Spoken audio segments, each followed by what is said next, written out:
All right, we'll say a good morning, a Freilich and Shushan Purim, and let us begin. Begin by thanking all of our sponsors for this morning's shir. To thank our Talmud Torah sponsors for the month of Adar, Stephen Terizin, for dedicating all the Shumer and Drushos this month in memory of Dr. Harry Kansi Hirsch Ben Yosef HaKohen. To thank Paul and Kathy Pollack for dedicating all the Shumer and Drushos this month in memory of Paul's grandparents, Zechariah Ben Zechariah and Dina Bas Pesach. To thank our Week of Learning sponsors, Moshe David and Chana Artman, the creation of the 23rd yahrzeit of Moshe David's father today, Fishel Beryl Ben Yitzchok Gershon Zichron Livracha. And thank Dr. Ron Gartenhouse for dedicating the Week of Learning and the Schus Rafu Shalema for Natan Ben Rivka. To thank our Daf Yomi sponsors for today, Greg and Rena Tressman for dedicating the creation of the yahrzeit of Rena's mother, Devora Bas Avram Aaron Wolaski Zichron Livracha. We hope that in the merit of our Talmud Torah, all of the Neshamos Havin Aliyah and the families in Achamar. Also with that, we have a lot to do today, Meretz Hashem, an incredible amount to do today. First off, to those to our Chevron on Zoom, Baruch Hashem from Eretz Yisrael. I don't know, I see Reb David is here. For him, it's Purim. Michael, I don't know, Michael, what they do in Efrat. Is it? I'm assuming it's Yud Dalet and not Tesvav. But good. It's for Reb Tzvi. Over here also, I'm assuming Yud Dalet and not Tesvav. Okay, Baruch Hashem. Beautiful. Beautiful. Chevron, with that, let us begin. Beautiful daf ahead of us today. Today's daf is Mem Dalet. But we are picking up 13 lines up from the bottom on Mem Beis and Beis. Today's daf is Mem Dalet 44. We are picking up on Mem Gimel and Beis 13 lines up from the bottom at Mesvei. Remember again, Rav Chisda on yesterday's daf introduced us to the fascinating idea that if a Kohen has a father, every Kohen has a father, but in this case, the Kohen's father, Niktam Rosho, his head was cut off, he was decapitated. So Rav Chisda wanted to suggest that halacha l'maisa, the Kohen cannot become tamei for his father, because the halacha is le'aviv. And le'aviv teaches me that a son can only become tamei for his father if the father is in a complete state. So the Gemara says, Meisei, raising a kasha, lo yitama. So we'll say over here, the pasuk is talking about the ability of a Kohen to become tamei for his sister. So lohu mitami, become tamei for his sister, ve'enu mitami le'vera. But he cannot become tamei ultimately again for her limbs. For her limbs. So the Gemara is lefi she'ina mitame le'ever min achai shel aviv. Same way that he cannot become tamei for a limb removed from his father. Aval machs, in other words, from his living father. Aval machsua etzem kisaora. But halacha l'maisa, he would be permitted to become tamei for an etzem, for a bone fragment the size of a barley corn. My machsir hu al etzem kisaora. We'll say, what does that mean? What does that mean? That can be machsir etzem kisaora. Lavle memra di mechser parta lo. So we'll say, does that not mean that halacha l'maisa? If you take a look at the rush for just a moment, this is the rush in the wide lines, 4 lines in. Aval machsua esem kisaora kilomar afa pishin yochali tamei lo le'ever velocha adasha mikomakom imitma kvar la'aviv machsu al etzem kisaora shel aviv lekovro. So the Gemara, interestingly enough, what it sounds like it's saying over here is if he's already tamei for his father, he would be permitted to go ahead and further become tamei is the wrong word, but it'd be permitted then to go back and retrieve a bone fragment, since he was already tamei for his father. So the Rush says, "My max lav dafka chaser porta b'shashenitma la'aviv v'chaser meno etzem gisora." So say, "B'pashas, doesn't that sound like the case over here is he became tamei for his father? He became tamei for his father. In other words, and the father's body was deficient. Once the father's body was deficient, he could also go ahead and become tamei for the bone fragment." Lo hahi Rabbi Yehuda. Another Gemara says, no, that's actually reflective of the view of Rabbi Yehuda. What does Rabbi Yehuda say? Disanya, Rabbi Yehuda Omer, mitame, Rabbi Yehuda Omer, Rabbi Yehuda Omer, lo mitame, ve mitame lavera. Pasuk says, lo yitama. For a sister, he can become tamei, but he does not become tamei for limbs. She'ena metame al iver min hachai shel aviv. He cannot become tamei for a limb that was removed from his father while the father is alive. Aval metame hu le'iver min hameis shel aviv. But he can become tamei for the limb of his father's corpse. I says the Gemara Vatanya Rav Kana, Rabbi Lazar ben Yaakov. We learned that halacha l'maisa again. Rav Kana, Rabbi Lazar ben Yaakov says law mitame ve'inu mitame le'ivarim. That ultimately again he become tamei for her, but not for limbs. Prat lekizayis minames. This comes to exclude a kizayis from the corpse, or kizayis netzel. So we'll say we're going to talk about netzel as well. Netzel is literally decomposing flesh. umoli tarvad rekev. And I will say it's been a little while since we've seen this, but a ladle full of corpse dust. It's always a party. It's always a party when you've got nekev and tarvad. Good. Yachol lo yitam l'shedra gogoles. So we'll say. So therefore, it comes to exclude. You cannot become tamei for these items. So the Gemara says. The Gemara says as follows: Pratlik gizais melameis gizais netzel umoli tarvad rekev. Yachol lo yitam l'shedra ula gogoles ula rov binyana. Ularov minyana. So you might have thought that so too. You cannot become tamei for a shedra. Shedra spinal cord. Gogolis is spine. Ularov binyana, ularov minyana. To the majority of the skeletal frame, or to the majority of the number of bones. Ksiv va'amarta aleim. Therefore, the pasuk says, "You shall say unto them, Hosif lecha kosov tuma acheres." The Torah adds on over here. Ultimately, again, additional forms of tumah that one is permitted. Also remember, again, we're talking about over here cases in which a kohen is permitted to become tamei. So not only can he become tamei for an intact corpse, but he can become tamei for all of these, what we'll call it, significant units as well. Top of Mem Dalid, Yachol lo yitamel l'shedra ula golgoles ula rov binyana minyano shalacherim. I Rabbi say you might have thought that halacha lamaisa, as much as he's permitted for his relative to become tamei for these things, when it comes to someone else, if there's a spinal cord, a skull, the majority of the skeletal frame, the majority of bones of others, meaning non-relatives, ultimately perhaps you would think that you are not permitted to go ahead and become tamei for them.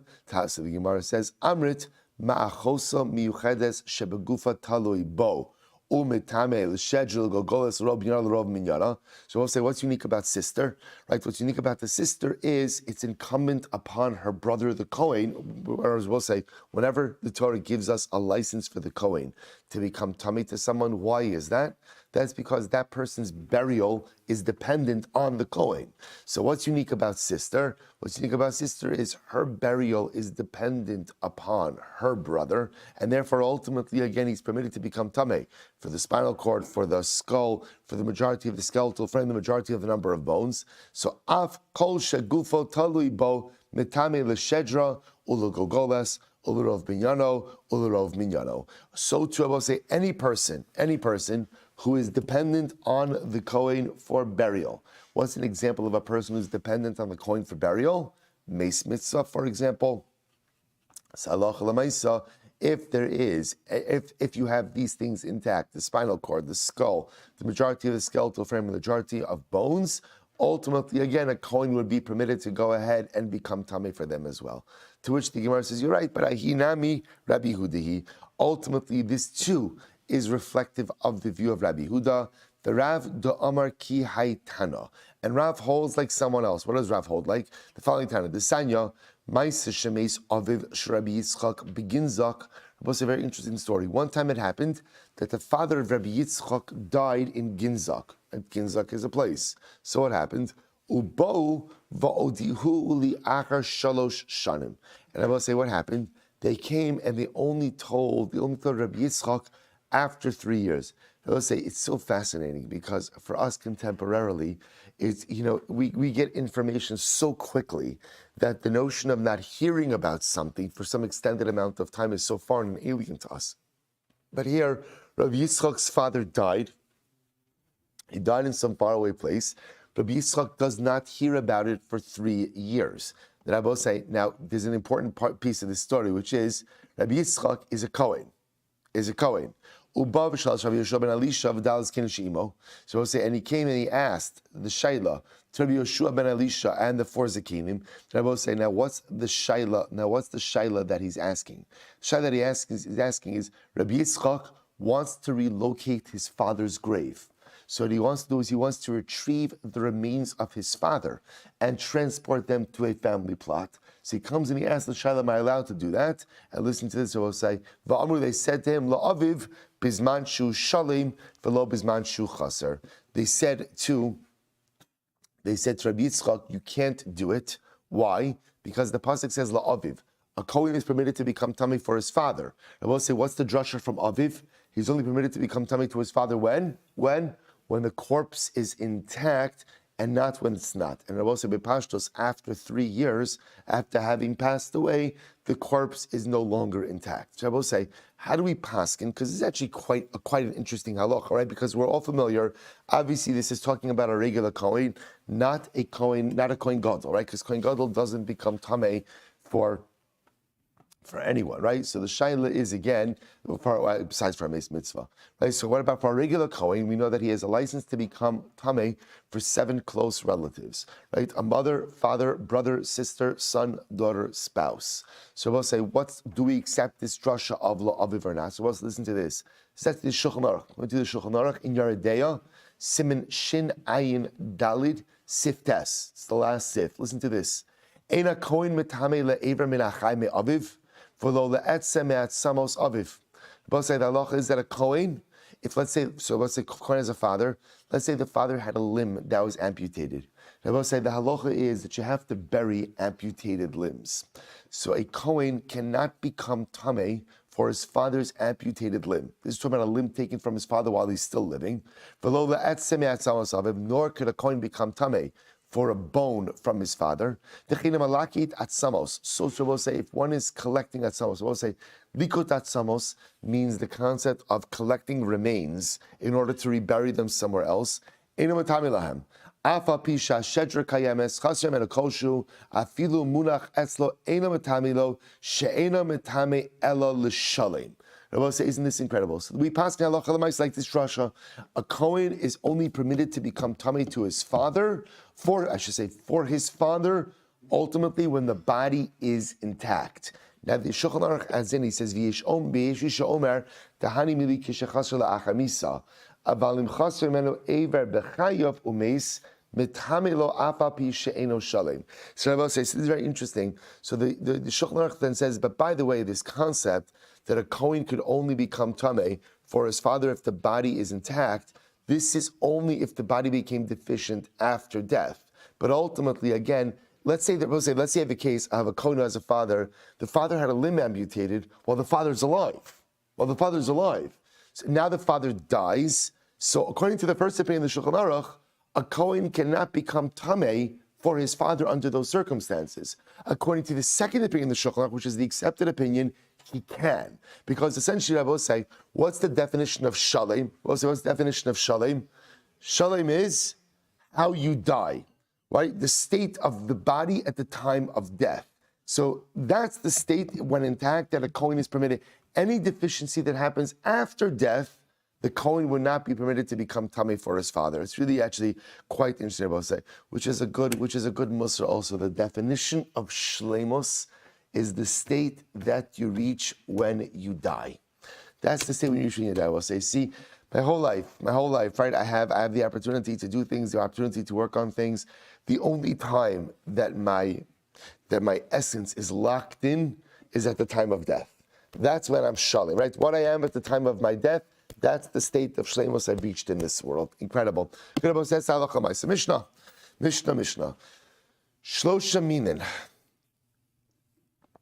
Shlosha minin asurin ben Nazir.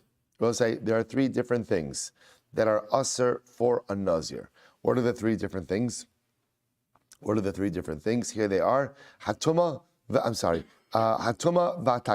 v'yotzi min hagefen. Right. So this tuma means becoming tamei, right, exposed to the dead. Taglachas, hair cutting. Yotzi min hagefen, wine or grape derivatives. Fine. So we'll say, so now what we're going to do actually for this entire sugya is we're going to compare all of these different things one to the other. So watch this. Chomer betuma.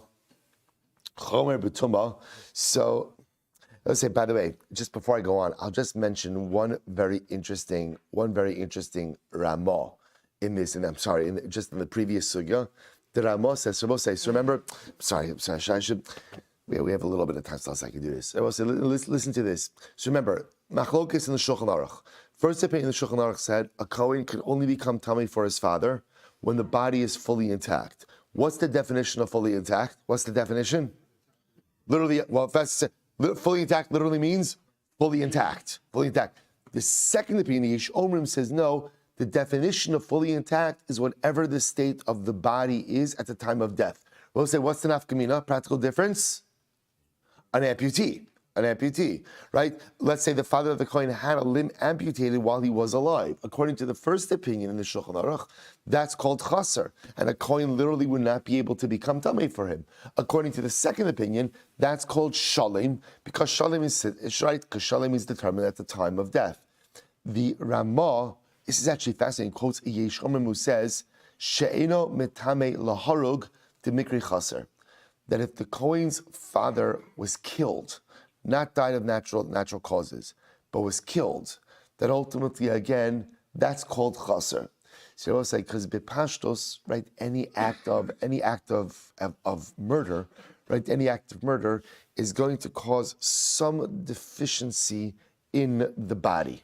Some deficiency in the body. So therefore, the Yesh Omrim say that halacha l'maisa, anytime the Kohen's father is killed, ultimately that's called chaser.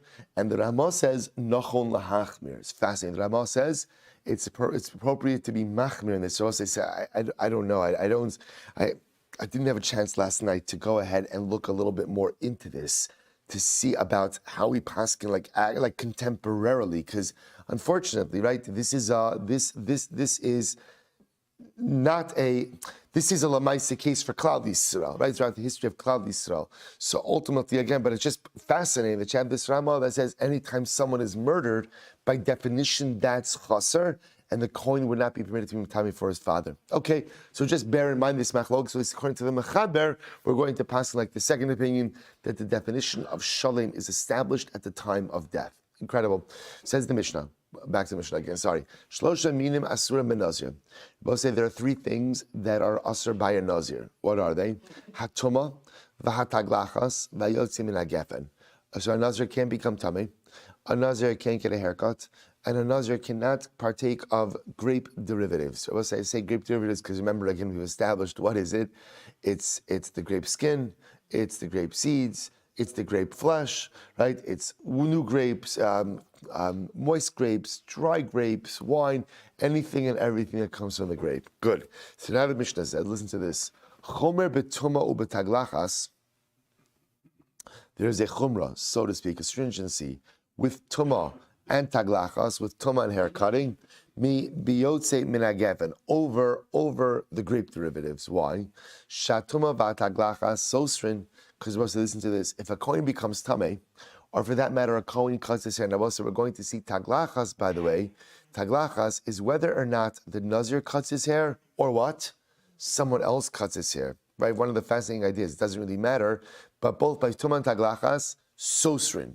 I will say they both go ahead and literally destroy the days that have been counted up until now. Now we're going to qualify that in just a moment. So we'll say this is really something very interesting to think about. Right? If a Nazir becomes tamei, so let's go through these one by one. Nazir becomes tamei, so we'll say what happens to, right? Nazir goes into a cemetery. What happens to the days of his Nazirus that he's observed up until this point? Starts all over again. So Shabbos means he loses those days. Same thing with hair cutting. What happens if a Nazir goes ahead and cuts his hair? What's the halacha? So this is going to be a bit more nuanced because lav dafka that he goes ahead and loses all of the days. We're going to see he just loses some amount of days. But for our purposes right now, he's got to reobserve the days. Interestingly enough, this stands in contradistinction to drinking wine. What happens if a Nazir drinks wine? I will say, what's the halacha? He's in violation of an Isser Deoraisa, which means he'll get malchus but doesn't lose days. So that's what's fascinating over here. Enos Sosa means he doesn't lose days, but he's in violation ultimately of an Isser Deoraisa. So we'll say, so therefore, that's the chumrah that Tuma and Taglachas have over grapes. On the flip side, Chomer biyotzi min hagefen min betuma taglachas, the distinction of, say, the chumrah that grape derivatives have over tuma and taglachas is what? Shayotzi min hagefen lo hoter michlalo. Supposed to listen to this. When it comes to grape derivatives, there is no case in which grape consumption is mutter. Right? Or as I will say, for Nazir, there's no case where, because of circumstances, he's allowed to eat grapes or drink wine. Right? But interestingly enough, but there are cases of permitted tumah and permitted hair cutting. Where's the case permitted tumah, permitted haircutting? Listen to this. Petaglachas mitzvah. I will say, what's the case of permitted haircutting? Where the Nazir becomes a mitzorah.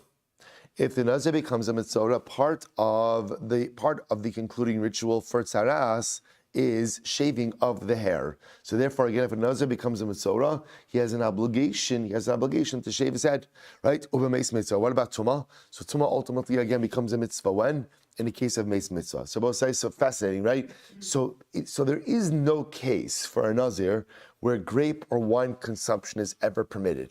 Right? There's no such thing as like, it's a mitzvah, therefore he's going to do it. Yet, interestingly enough, there is a case where ultimately tumah becomes permitted, i.e. meis mitzvah, taglachas becomes permitted, i.e. mitzorah. Incredible. Last piece. The chomer betumah mi betaglachas, and I both say, there is a chumrah that tumah has over haircutting. How so? Here we go. Shatuma soseres es hakol. I both say, if a nazir becomes tameh, what does he lose? What does he lose? The entire count. The entire count. And yet, right? Yet, interestingly enough, the chayav and ala carbon, and you have to bring a carbon for tumah. We're going to talk about that's actually our next mishnah. The taglachas ino soseres el shloshim. But I will say, what's the halacha if a nazir cuts his hair? What's the halacha? A nazir cuts his hair. He only loses what? 30 days. So I will say the whole chap with hair cutting is you lose time, but you only lose up to 30 days. Because again, what do we need by the haircut? What do we need by the hair? Growth. We need 30 days of growth. So you could only, so in other words, you're capped, the ceiling is 30 days.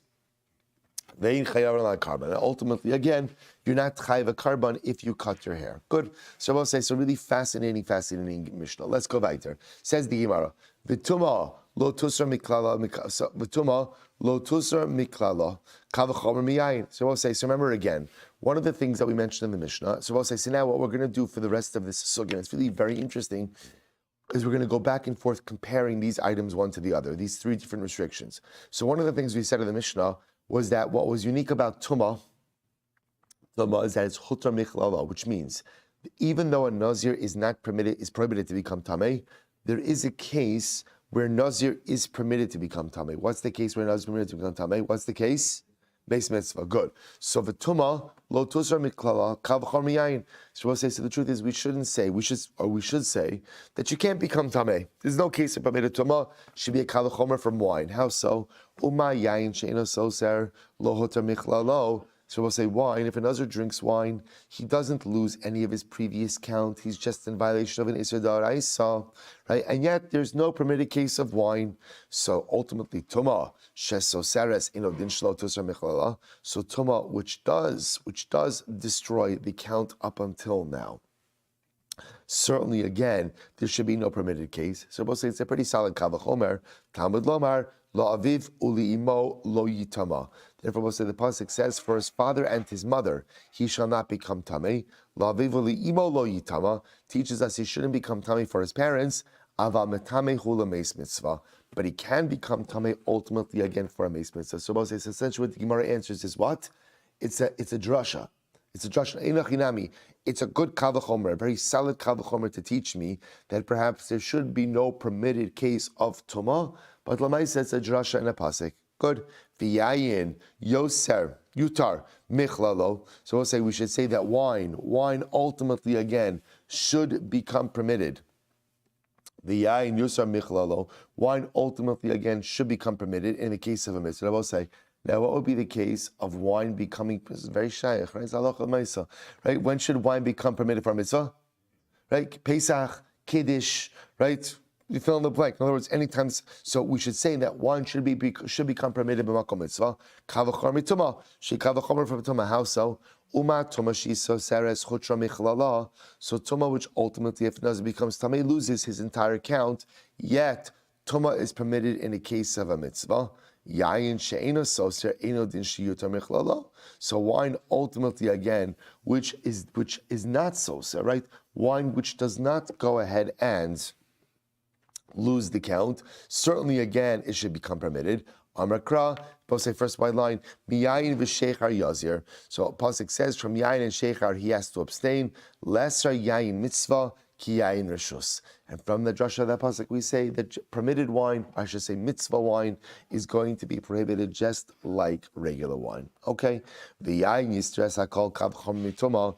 We should second wide line, but we should say that wine consumption should destroy the entire count of the Nazir, and it should be a kavachomer from Tumah. How so? Ma Tumah shehutra michlala. So Sarah says hakol. Tumah, which ultimately, going to say, if a Nazir becomes Tameh, he loses everything. So Yayin Shalohot, and yet again, Tumah, right? Tumah has a permitted case, right? Tumah is permitted b'makom mitzvah. Yet when a Nazir becomes Tameh, he loses his entire count. Yayin Shalohotra Michlalo Lo Koshik. So certainly wine, I will say, where wine is not permitted, if a Nazir drinks wine, he should lose the entire count as well. To which the Gemara says, Kol shekin sheyistra amakra va'yamim harishonim yiplu ki tamei nizro. So we'll say the pasuk says the earlier days that he observed will fall by the wayside. Why? Because he became tamei. What do you see from here? Tuma soseres ve'ein hayayin soser. Ultimately, only tuma destroys the count, but ultimately wine does not. So we'll say we should say that haircutting. Let's remember again. What did the Mishnah say? What do you lose? What do you lose when you cut your hair? Nazir, what do you lose? Up to 30 days, but no more than 30 days. But we should say that taglachas, haircutting, should go ahead and cause a person to lose everything. Kavachomer mituma. It's kavachomer from tuma. What's the kavachomer? Umat tuma shelo asu bametame kimetame. So Sarah says hakol. So let's listen to this. So by tuma, so I will say somebody who makes a Nazir tameh is not the same as a Nazir who becomes tameh himself, right? So I'll say if you take a look at Rashi for just a moment, Rashi is actually right across. Rashi says, Umat tuma shelo asa metame kimetame. Shametame es ha-Nazir, eino over alav. Excuse me.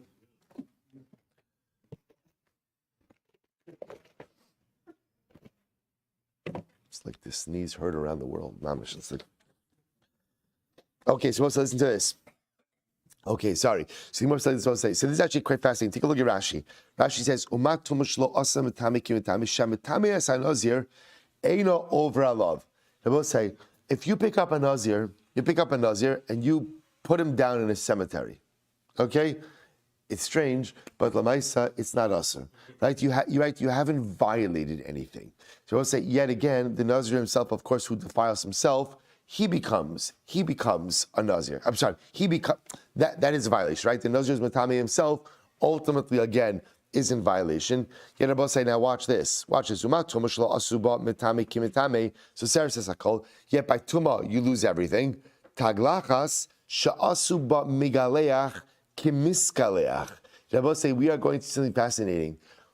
The halacha is that if a Nazir cuts his hair, not only is the Nazir who gets, let's say a Nazir goes to the barber, right? The barber gives the Nazir a haircut.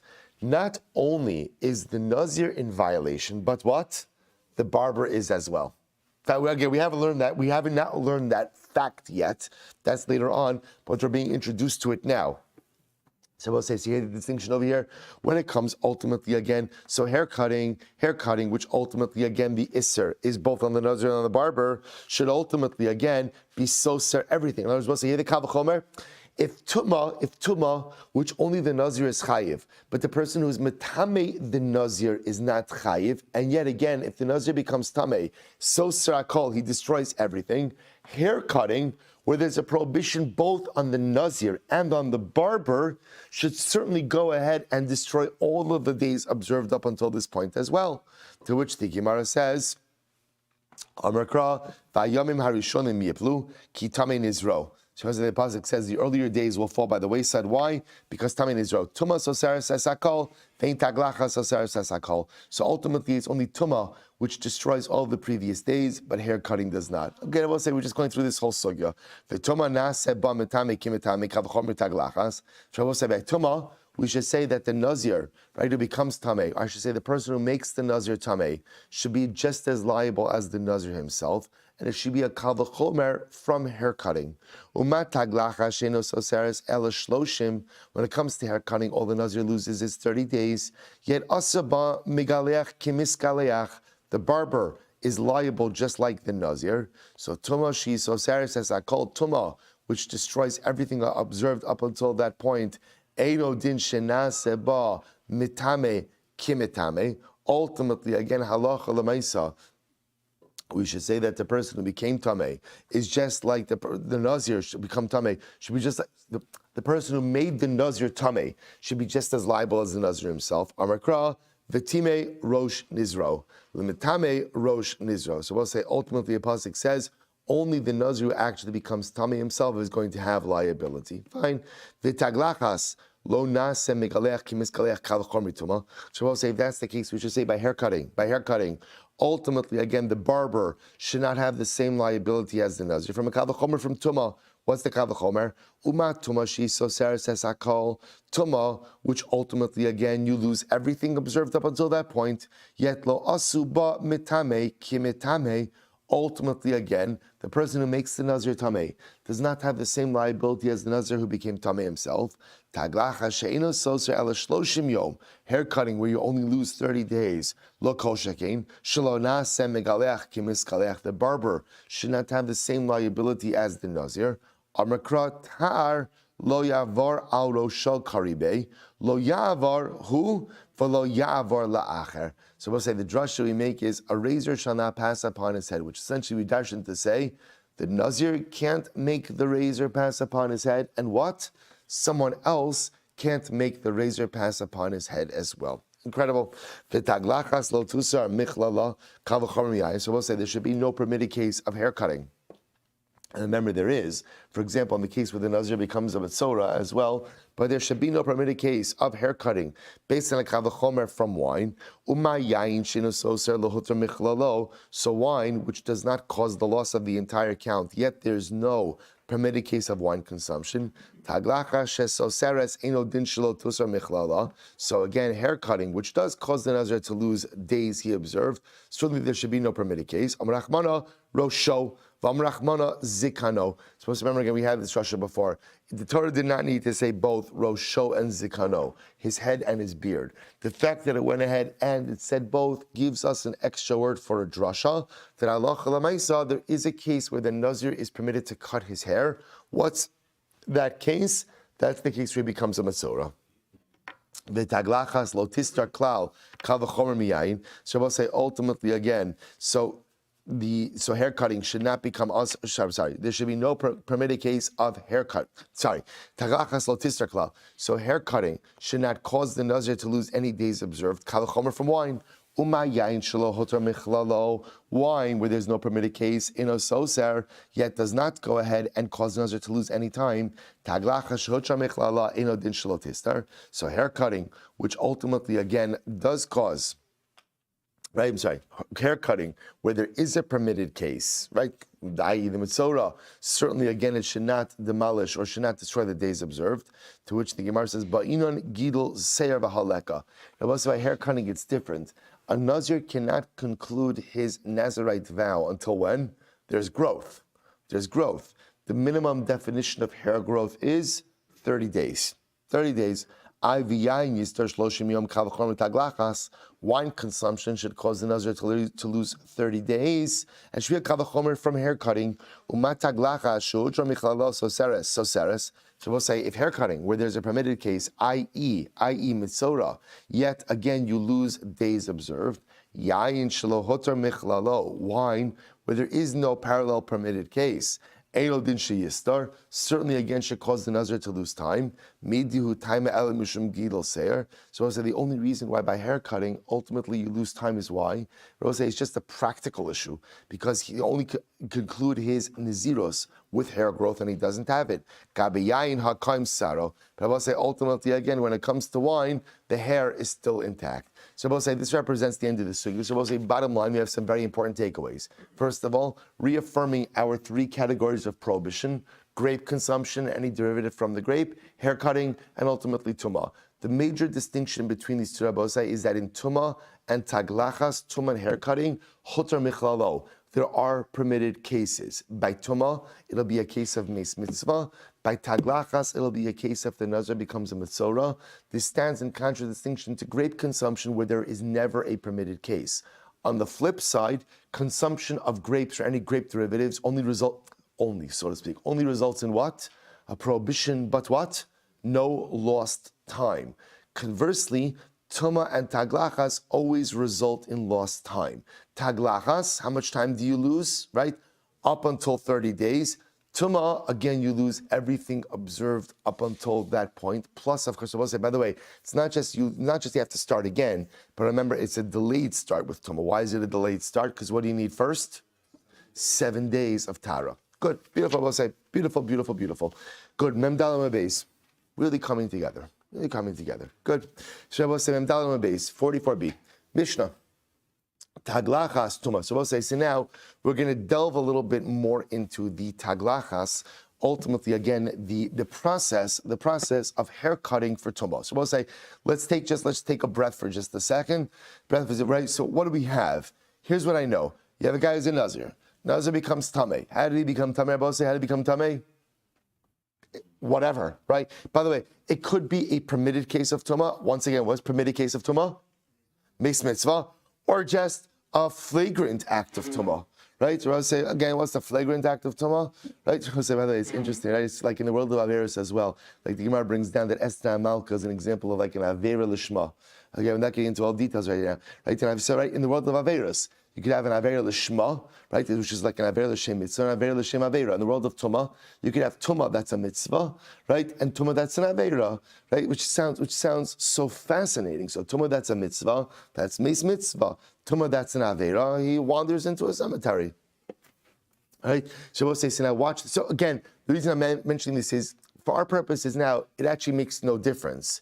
Because bottom line, if you're a Nazir and you became Tameh, whether you became Tameh, right, you became Tameh because you have a license to become Tameh, i.e. Meis Mitzvah, or you became Tameh because, whatever, you're a sloppy Nazir, right? It was a Labor Day Purim, right? People find themselves in all different kinds of places on Purim. Was I out of your sunroof yesterday?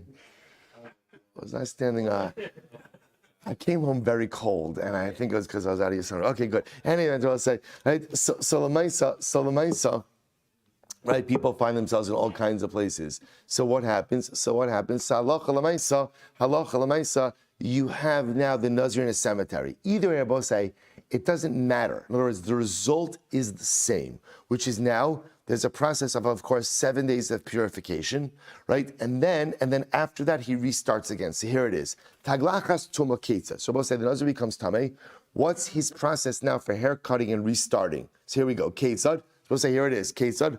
Haya mazeh b'shlishi u'b'shvi. So we'll say, so first step is, right, sprinkling. Remember, again, he's Tameh. So anytime you're Tameh Tumas Meis, what do you need? Paraduma. Paraduma. When do you get sprinkled Paraduma? Days 3 and day 7. So that's step 1, right? Sprinkling of day 3 and day 7. Umigaleach b'shvi. Then I both say again, there's a full hair cutting, right? The full hair cutting on day number 7. Umevi karbanos b'shmini. And then on day 8, you bring your karbanos. So 7 days of purification. I would say, I just want to point out, this piece, the purification piece, is not unique to Nazir. This is general purification piece when it comes to Tumas Meis. So now again, sprinkled with the ashes of Para Aduma, day 3, day 7, and on day number 8, you bring your karbanos. Okay? Vem gilach b'shmini. Now, I will say so again. That's the halacha. Fine. You bet that. So I will say, by the way, if you just take a quick look at the Rush says, right in the beginning of the Rush, maybe karbanos bechas. So you do your hair cutting on day 7 and bring your karbanos on day 8. Kidichsiv v'gilach rosho b'yom taraso b'yom hazayin yigachenu u'b'yom ches yavi beis torim v'keves liyasham. So I will say, that's the way the Torah lays it out. So purification process, right? Day 3, day 7 sprinkling, hair cutting day 7, karbanos day 8, you're good to go. Now watch this. Then gilach b'shini, Rabbi say, what happens if you delayed the process for whatever the reason, and you didn't do your hair cutting on day 7, instead now you did your hair cutting on day number 8, maybe karbanosov bo bayom. Rabbi say, so in that case, again, halacha l'maisa, you can bring your karbanos the same day as your hair cutting. So in other words, karbanos could always be brought on day number 8 of the process, Even if what? Even if you delay your hair cutting from day 7 to day 8. Fine. So we'll say, now watch this. Watch this. I'm going to be tired for that. Now that's Rabbi Akiva. I'm going to be tired. Rabbi Tarfon said, Ma bein zeh l'mitzora. Why is this different than Mitzora? Now we'll say, now watch this. Take a quick look at the Rush again. What's going on by Mitzora? So the Rush says, Bein zeh l'mitzora d'chsev b'parshas Mitzora b'taglachas Beis vaya bayom hazayin yigaleach es kol saro v'chi beis bigadav v'rachatzes v'sara b'mayim v'tier. So we'll say by Mitzora it says, right there, remember again, hair cutting also occurs on day number 7. And then the Torah says, v'yom ches yavi beis torim v'kivsa. So we'll say by Mitzora also, you do your hair cutting day 7, karbanos day 8. Now we'll say, now here's the chat by Mitzora, what's the halacha? We're going to see what's by Mitzora. The halacha is, if you delay the hair cutting to day 8, ultimately, again, right, you push your karbanos to day 9. To day 9. By Mitzora, hair cutting and karbanos cannot occur on the same day. So I will say, so again, let me just point out what's happening over here.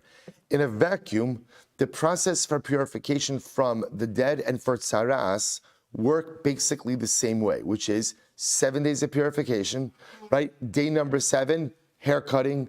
Day number 8, carbon.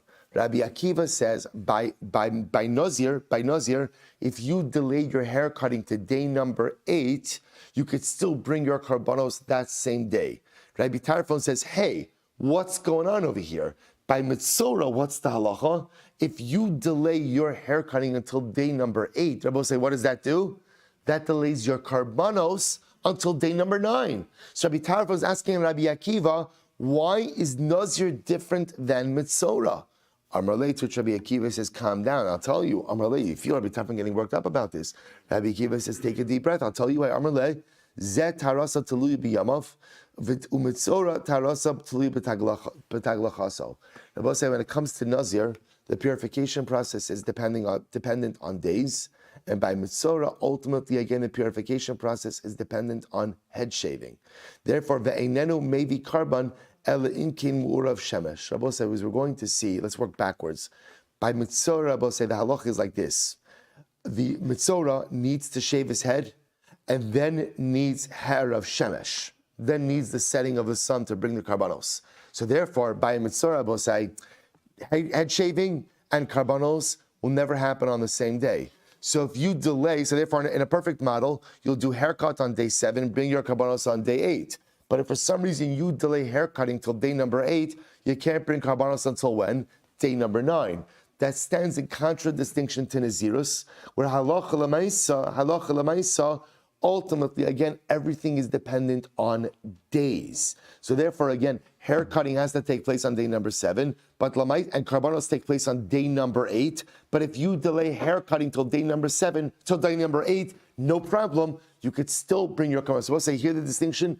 By Nazirus, the offering up of karbanos is dependent on days. Days. Once you hit day number 8, you can bring your karbanos. By Mitzora, ultimately, again, karbanos are dependent on hair cutting, right? So therefore, again, and hair cutting, your tumah is not finished until sunset after your haircut. So therefore, halacha l'maisa, if you don't do your haircut until day number 8, you have to wait until day number 9. Full body, it's full body. I'm just calling it taglachas just to keep the terms announced. But Greg's saying, good, remember, the hair cutting by Mitzora, of course, is a full body shaving, as opposed to Nazir, which is just the shaving of the head. Correct. We're just using Gemara, Gemara, the lashon is taglachas. So just use, but correct. So we'll say, so it says the Gemara, kivla minei lo. So we'll say, did Rabbi Tarfon accept this explanation from Rabbi Akiva or not? So let's analyze Tashma. The Tani Hillel brings down, Gilach b'shmini mevi karbanosa b'chi. So we'll say, what did we learn over here?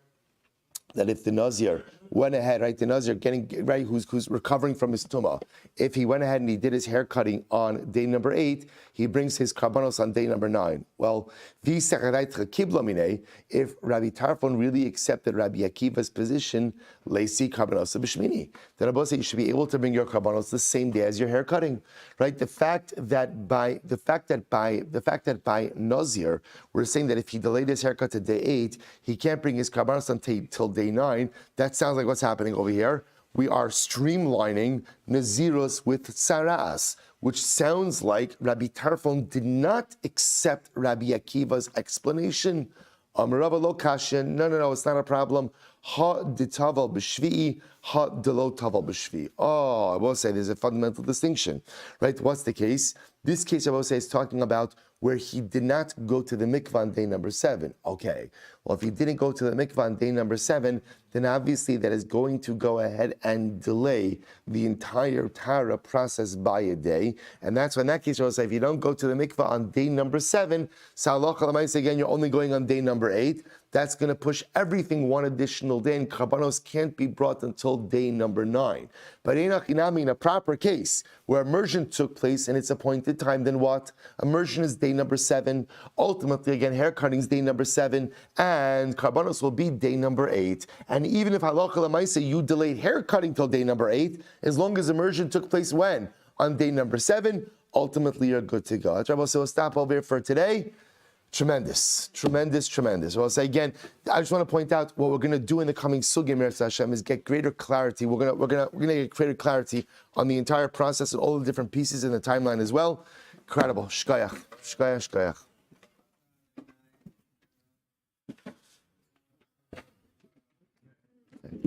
Everyone, Shushan Purim, everyone.